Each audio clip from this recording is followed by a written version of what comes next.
بسم اللہ الرحمن الرحیم۔ فکر و اعتبار۔ دوزخ اور دوزخیوں کے حالات جو اب تک آپ نے پڑھے، یہ اس لیے نہیں لکھے گئے کہ سرسری نظر سے پڑھ کر کتاب الماری کے سپرد کر دی جائے اور دوزخ اور دوزخیوں کے حالات کو پڑھ کر دیگر قصوں اور افسانوں کی طرح پھیلا دیا جائے۔ در حقیقت گزشتہ واقعات و احوال جو بیان کیے گئے ہیں، چونکہ آیات قرآنیہ اور احادیث نبوی کا ترجمہ ہیں، اس لیے بلا شک صحیح اور واقعی ہیں۔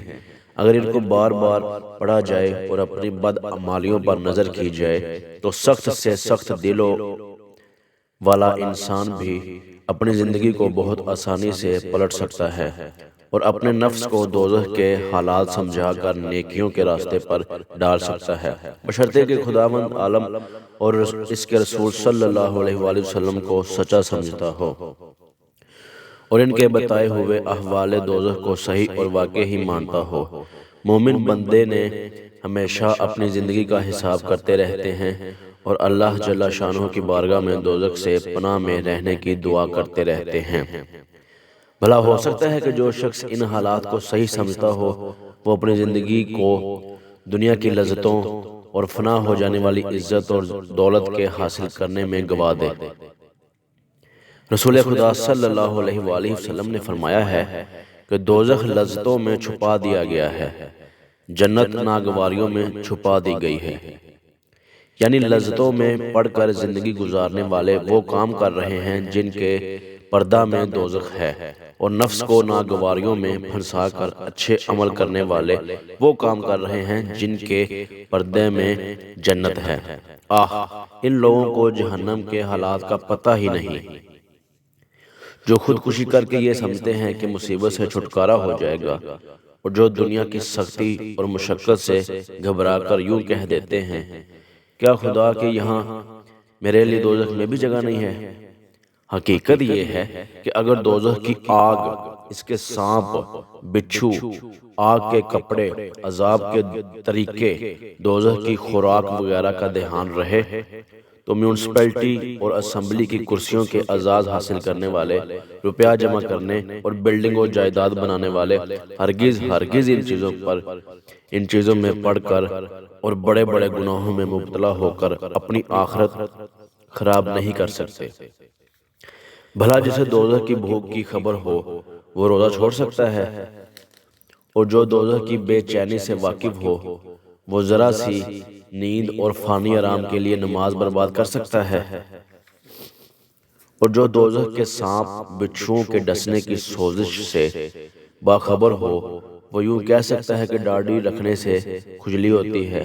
جنہیں جب الحزن کی خبر ہو وہ ریاکاری کے لیے عبادت کیسے کر سکتے ہیں، اور جن کو تصویر کشی کے انجام کا پتہ ہو وہ تصویر بنا سکتے ہیں۔ جن کو یہ یقین ہو کہ شراب پینے کی سزا میں دوزخیوں کے جسموں کا دھون یا نچوڑ پینا پڑے گا، وہ شراب کے پاس جا سکتے ہیں؟ ہرگز نہیں، ہرگز نہیں۔ حقیقت یہ ہے کہ جنت اور دوزخ کے حالات صرف زبانوں تک ہی محدود رہ گئے ہیں اور یقین کے درجے میں نہیں ہیں، ورنہ بڑے گناہ تو درکنار چھوٹے گناہوں کے پاس جانا بھی بعید از تصور ہوتا۔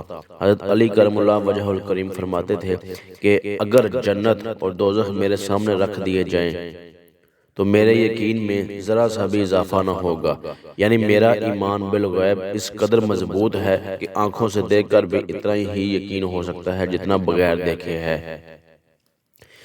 جن کو دوزخ کے حالات کی خبر ہو وہ گناہ تو کیا کرتے، اس دنیا میں نہ ہنستے نہ خوشی مناتے۔ ایک روایت نقل کی ہے کہ رسول خدا صلی اللہ علیہ وآلہ وسلم نے حضرت جبرائیل علیہ السلام سے دریافت فرمایا کہ کیا بات ہے، میں نے میکائیل علیہ السلام کو ہنستے ہوئے نہیں دیکھا۔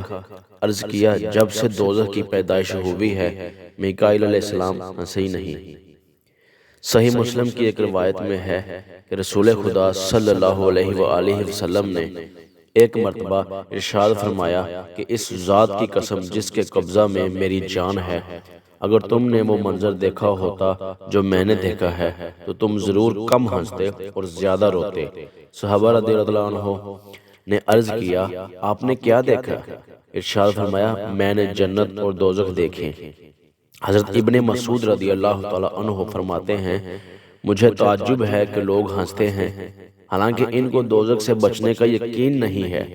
حضرت ابو سعید رضی اللہ تعالیٰ عنہ فرماتے ہیں کہ رسول خدا صلی اللہ علیہ وآلہ وسلم ایک بار مکان سے باہر تشریف لائے اور دیکھا کہ لوگ کھل کھلا کر ہنس رہے ہیں۔ یہ دیکھ کر آپ نے فرمایا کہ اگر تم لذتوں کو ختم کر دینے والی چیز یعنی موت کو کثرت سے یاد کرتے تو تمہیں اس کی فرصت نہیں ملتی جس حال میں تم کو دیکھ رہا ہوں۔ اور حاصل یہ کہ ہوشیار وہی ہے جو اپنی آخرت کی زندگی بنائے اور دو چار روزہ مال دولت و عزت آبرو جو حکومت کے پھندوں میں پڑھ کر اپنی جان کو دوزخ کے حوالے نہ کرے۔ جب عذاب میں مبتلا ہوگا تو پچھتانے اور ترجمہ ہائے کاش وہ موت ہی ختم کر دیتی، میرے کام کچھ نہ آیا، میرا مال جاتی رہی، میری حکومت کہنے اور ہاتھ ملنے سے کچھ حاصل نہ ہوگا۔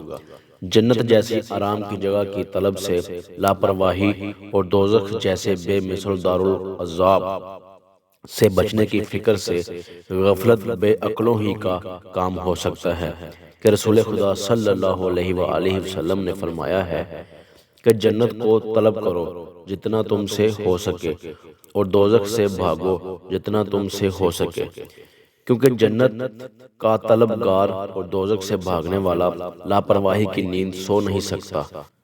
حضرت یحییٰ بن معاذ رضی اللہ تعالیٰ عنہ فرماتے ہیں کہ آدمی بیچارہ جتنا تنگ دستی سے ڈرتا ہے اگر جہنم سے اتنا ڈرے تو سیدھا جنت میں جائے گا۔ حضرت محمد بن المنقدر جب روتے تھے تو آنسوؤں کو اپنے منہ اور داڑھی سے پونچھتے تھے اور اس کی وجہ یہ بتاتے تھے کہ مجھے یہ روایت پہنچی ہے کہ اس جگہ جہنم کی آگ نہ پہنچے گی جہاں آنسو پہنچے ہوں گے۔ ایک انصاری نے تہجد پڑھا اور بیٹھ کر بہت روئے اور کہتے رہے کہ جہنم کی آگ کے بارے میں اللہ ہی سے فریاد کرتا ہوں۔ ان کا حال دیکھ کر رسول خدا صلی اللہ علیہ وآلہ وسلم نے فرمایا کہ تم نے فرشتوں کو رلا دیا۔